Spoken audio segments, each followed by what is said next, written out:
네, 오늘 국회 본회의가 열립니다. 어떤 법안들을 주목해야 하는지 국회 취재기자 연결해서 알아봅니다. 장효인 기자. 네, 국회 나와 있습니다. 먼저 오늘 여야 합의 아래 무난히 본회의를 통과할 법안들 알아보겠습니다. 한국판 나사 우주항공청을 설치하는 특별법이 처리될 예정입니다. 또 식용을 위해 개를 기르거나 판매하는 행위 등을 금지하는 법안도 처리됩니다. 이태원 참사 특별법에 대해선 본회의 전 막판 여야 합의가 이뤄질지 주목됩니다. 여야는 특별조사위원회 설치 등을 놓고 아직까지도 의견을 좁히지 못했습니다. 민주당은 본회의 전까지 국민의힘과 합의가 안 되면 원안을 단독 처리하겠다고 했습니다. 한편 윤석열 대통령이 거부권을 행사한 이른바 쌍특검법의 재표결은 불발됐습니다.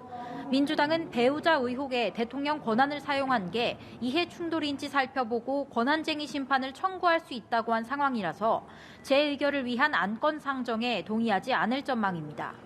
이에 국민의힘은 민주당이 정략적 목표를 달성하기 위해 법적 틈새를 노리는 입법 폭주를 저지른다고 비판했습니다. 네, 총선을 앞두고 제3지대가 분주하다는데 이 내용도 전해주시죠. 네, 우선 민주당 내 비명계 모임인 원칙과 상식의 조홍천 의원은 SBS 라디오에 출연해서 통합비상대책위원회를 구성하자는 요구 등에 내일까지 이재명 대표의 답이 없으면 탈당하겠다고 했습니다.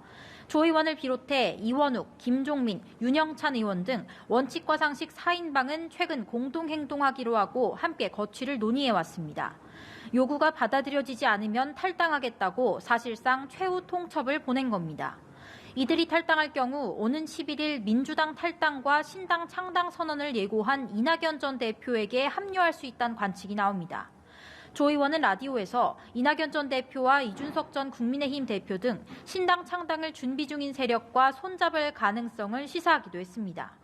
이런 가운데 이준석, 이낙연 전 대표와 이미 신당을 만든 새로운 선택 금태섭 공동대표가 한자리에 모여서 한국의 희망 양양자 대표의 출판 기념회에 참석했습니다. 이들이 한자리에 모인 걸 계기로 제3지대의 연대 논의가 본격화될지 주목됩니다. 네, 오늘 국민의힘 또 민주당 지도부의 움직임은 어떻습니까? 네, 우선 국민의힘 한동훈 비상대책위원장은 대한불교 천태종 총본산인 충북 단양의 구인사를 찾았습니다. 스님들을 예방한 뒤 구인사를 창건한 상월 원각대조사 탄신 112주년을 기념하는 봉축법회에 참석했습니다. 구인사는 윤석열 대통령이 대선 후보일 때 2차례 방문하고 취임 후인 지난해 10월에도 찾은 곳입니다. 민주당 이재명 대표는 피습 사건의 여파로 아직 회복 중입니다. 홍익표 원내대표는 경찰이 피의자의 당적을 공개하지 않는 건 사건을 축소하는 거라며 특검이나 국정조사를 해야 할지도 모른다고 엄포를 놨습니다. 또 당대표 정치테러 대책위원회는 국가수사본부를 방문해 철저한 수사를 촉구했습니다. 지금까지 국회에서 연합뉴스TV 장효인입니다.